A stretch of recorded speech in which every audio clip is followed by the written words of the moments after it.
Dengan menyebut nama Allah yang Maha Pengasih dan Penyayang.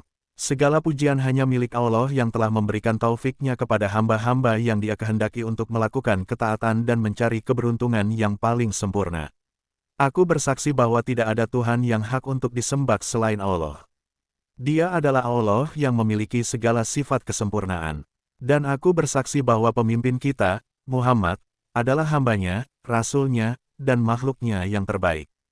Semoga Allah mencurahkan tambahan rahmat dan salam kepadanya, keluarganya, dan para sahabatnya yang bagaikan bintang-bintang bersinar, dengan curahan rahmat dan salam yang selalu tercurahkan atas mereka selama bumi dan langit masih ada. Amma ba'du, berkatalah seorang hamba yang sangat membutuhkan rahmat Tuhannya yang Maha Mengetahui karena saking banyaknya kecerobohan dan kesalahan yang ia lakukan, yaitu ia adalah Abu Abdul Mukti Muhammad Nawawi bin Umar Al-Jawi yang bermazhab Syafi'i, yang berasal dari daerah Banten, yang lahir di desa Tanara. Semoga Allah mengampuni dosa-dosanya dan menutupi aib-aibnya di dunia dan akhirat.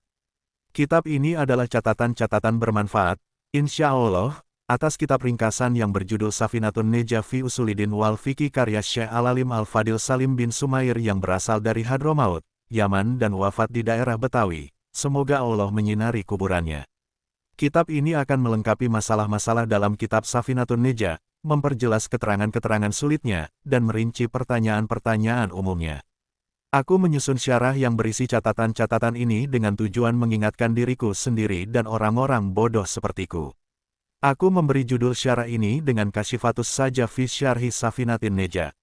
Dalam syarah ini, aku menerangkan isi kitab Safinatun Najah dalam bentuk susunan yang terdiri dari fasal-fasal dan lain-lainnya, dengan tujuan mengikuti bentuk susunan Al-Quran yang juga diterangkan dan ditampilkan dalam bentuk fasal dan surat demi surat dan dengan tujuan agar lebih mudah untuk dipelajari dan dipahami. Aku memasukkan fasal puasa di dalam kitab syarahku ini, insya Allah, agar lebih memberikan tambahan manfaat kepada orang-orang awam. Aku menyusun syarah kitab Safinatun Najah ini dengan perantara pertolongan Allah yang Maha Merajai dan Mengetahui. Aku menyusunnya dengan bentuk susunan sebagaimana umumnya, yakni, seperti susunan sebuah kitab matan dengan kitab syarahnya dari segi hubungannya, agar bentuk cabang sesuai dengan bentuk asalnya, karena syarat tabik atau sesuatu yang mengiringi harus sesuai dengan matbuk atau sesuatu yang diiringi.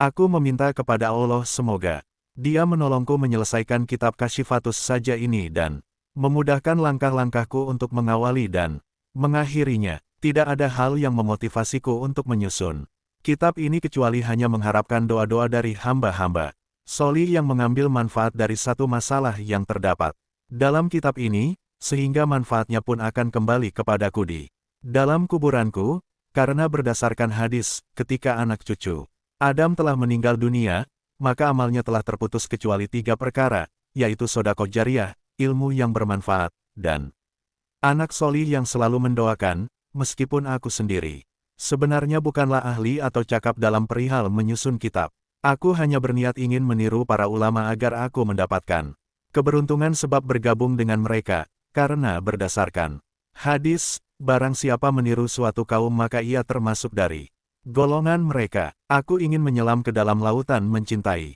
mereka agar aku kelak dikumpulkan bersama mereka, karena berdasarkan hadis yang diriwayatkan oleh Imam Al-Bukhari, seseorang akan dikumpulkan bersama orang-orang yang ia cintai. Bagi siapapun yang menemukan kesalahan dalam kitab ini, hendaklah ia memperbaiki kesalahan tersebut setelah berangan-angan dan berpikir keras dan cerdas. Aku meminta kepada Allah semoga Dia mengganti keadaanku menjadi keadaan yang lebih baik, semoga Dia menjadikanku termasuk orang yang diikuti oleh orang-orang lain karena tujuan ingin mengambil ilmu dariku, bukan karena ingin menghasilkan tujuan-tujuan duniawi yang fana, dan semoga Dia nanti menganugerahiku dengan anugerah melihat Zat-Nya yang mulia di akhirat yang kekal.